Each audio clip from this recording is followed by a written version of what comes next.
Hello and welcome to the Clever Fox YouTube channel. My name is Ilysse and today we are going to be setting financial goals for 2026.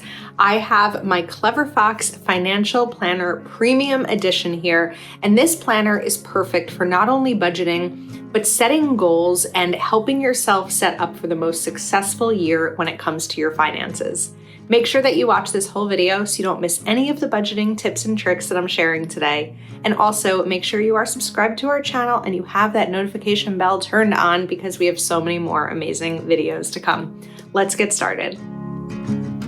I'm a big believer in setting goals, not just for the new year, but throughout the year. And I really love the idea of setting goals in each life category. And the financial goals section in this planner really makes it easy to set goals for yourself. There's 8 goals here, but you don't need to set 8 goals. Maybe you have one big goal for the year, and that is to pay off debt or to save towards an emergency fund. You can fill out as many of these as you want to, but don't necessarily feel obligated to fill every single one out. I'm going to fill out 8 goals here because my goals are a little bit all over the place financially, and I have different color pens just to make it a little bit more fun, and these may come in handy for our next step after setting up these goals. So my first goal is going to be very basic, and it's going to be increase my income. It's always a good goal to have, right? Make more money. Our second goal is going to be sort of part of that. We're going to write save 10% of all earnings to an emergency fund. I've done this for a few years now, and it's really helpful because when I budget, I try to budget with 10% less. Lately, it's been a little bit more challenging just because of all these extra expenses with weddings and holidays and all of that kind of stuff, but I think that it's doable. I just have to focus on it. The next one is going to be set a 48-hour rule on all impulse spending. So if there's something that I see that I want, and it's usually online because I would say that I spend most of my money online, I want to set a 48-hour rule. So I put it to the side and then decide in 48 hours if it's still something I want or if that impulse desire to purchase goes away, because that's probably the biggest challenge I have is impulse spending. And I did pretty well during like cyber sales, but I also noticed some areas that I really was impulse spending. So I want to be careful with that one. The next one is something that my fiance and I both want to do. And this is going to be set up a will. We're not married yet, but next year we will be, and I want to set up a will and have all account info listed somewhere. And this really comes from personal experience. One of our friends unexpectedly lost their brother over the summer, and he was 42, and he was single, and it's been several months and they're still really struggling to find everything that they need to find and have access to everything. And it's been so difficult. And if something were to happen to either one of us, you want to be able to focus on grieving your loved one and not so many different details with paperwork. Like there will be that to handle as well, but we really both want to have everything organized properly, just in case, because you never know, right? So that's a big one. The next one is going to be contribute $7,500 towards retirement. I need to research this a little bit because $7,500 is the maximum contribution for my Roth IRA. However, because we're getting married in August, I don't know how that will change it. So I'm just going to do a little star here of research marital changes. Okay. The next goal is going to be save $5,000 towards my personal wedding expenses. And I've talked about this a little bit. There are certain things that I'm only paying for the wedding, like gifting my bridesmaids their hair and makeup that day and like other little gifts and stuff for them. So this is going to be around $5,000. It may be less, but we'll see. The next goal is going to be discuss marital finances and create a plan. So there's a lot of different ways that couples handle their finances. Right now, because we're not married, we have separate accounts and certain things are in my name. The mortgage is in my name, the utilities are in my name because I bought this home and James pays me towards those bills every month. We need to come up with a plan to see what we want to do when we are married. And I know that every couple does it differently. I know couples that got married and still keep everything separate, but then they do have one account that goes just for bill pay. So things like that. We just need to make a plan for that in advance and talk about what we're both comfortable with. The next one I want to do, I'm going to write set up financial automation. And I need to research this a little bit, but there's so many automations available out there, and I feel like I spend a decent amount of time handling my finances. So certain things that'll give you an example of financial automation will be every time I get paid, automatically moving 10% of my earnings into an emergency fund. That's a high yield savings, so I earn money on it. Another one is also saving this. Another one can be this. So savings are really good financial automations, but there's also little tricks that you can do. There are certain accounts that every time you spend money from those accounts, it'll round up towards savings. So even though it's 30 cents here, 70 cents here, twice that's $1, and it adds up, especially when you pay a lot of bills or spend a lot. So I just want to set up some financial automation and do some research on that to see where we can make improvements. So the next thing that I'm going to do, now that I have these goals listed out, is I want to talk about the strategy and tactics pages. So in this planner, you have my strategy, new skills I need to learn to achieve my financial goals, my money affirmations for wealth and prosperity, and then my tactics, actions I will take to earn more money and actions I will take to cut my expenses.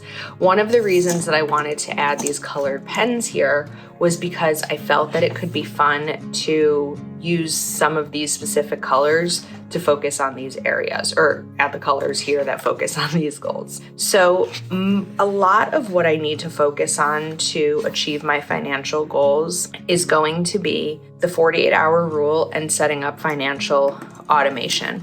So I'm going to put a little dot here, 48-hour rule. And one of the ways that I can learn more about this 48-hour rule is research psychology. I spell that wrong. About impulse and emotional spending.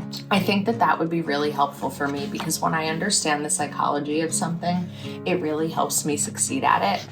And then the next one is going to be financial automation. And this is also a research type of thing, but that's new skills I need to learn. Financial automation. So here we're going to write, look up different options for automation, best bank accounts, because some banks do those types of automations, some don't. I've been banking with the same company since I opened my first bank account when I was 18. And I feel like a lot of people are probably that way.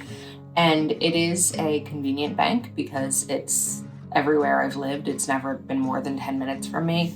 However, it may not be the best bank for me. And so what I would probably do if I found that another bank was going to give me more benefits and options would be to keep my current bank, but keep a very minimal amount of money in there just for convenience sake, like maybe a few $100s, so that whenever I need in a bind, to get cash or something, I can, but not commit to it just because it's been the bank that I've used for 20 years. Wow, 20 years since I turned 18. That's crazy. So those are going to be the strategy focuses. Now, money affirmations, we don't really have a focus of money affirmations here, so I'm just going to use a black pen for this, and I'm going to write down a few affirmations. I am capable of achieving my financial goals. I can. So affirmations should really be I am, I can, I do. They're all present tense, not I will achieve my financial goals or I want to do something. It's present tense affirmations. So I can resist the urge to spend money on things I did not plan for, even if I can afford them. I think that's a really big part to consider. Afford them. Sometimes when we impulse spend, or when I impulse spend, I'll speak to myself here. I allow myself to do it because whatever I'm buying in the moment, I have the money to buy. I don't think I've ever made an impulse purchase of something I couldn't afford. And sometimes it's coffee. Sometimes it's, a journaling supply. But just because I have the money for it doesn't necessarily mean that's where I want my money to go. A really good example of this, it's not as much impulse spending, but it's a good example. At the end of November, my fiance and I went through all of our expenses for the month, and we spent over $1,000 at restaurants. And neither of us were happy with that number, because even though it didn't impact our ability to pay bills or save money, we don't want to spend $1,000 at restaurants. There were a couple of outlying factors. We did have a trip. We went out for a very fancy anniversary dinner, and we went out to celebrate a friend's birthday, and that was a pretty expensive dinner. But just because you have it doesn't mean that's how, you really want to spend it. So I think those are good right now for affirmations. Then we have actions I will take to earn more money. So over here, I think I'm also just going to use my black pen. And there are certain ways you can earn more money on an ongoing basis, but there's also ways to earn money on a one-off. And one of these is a big one for me, and this is going to be sell my Peloton. I am not using my Peloton bike. I need a new game plan for fitness, but I know it's not my Peloton.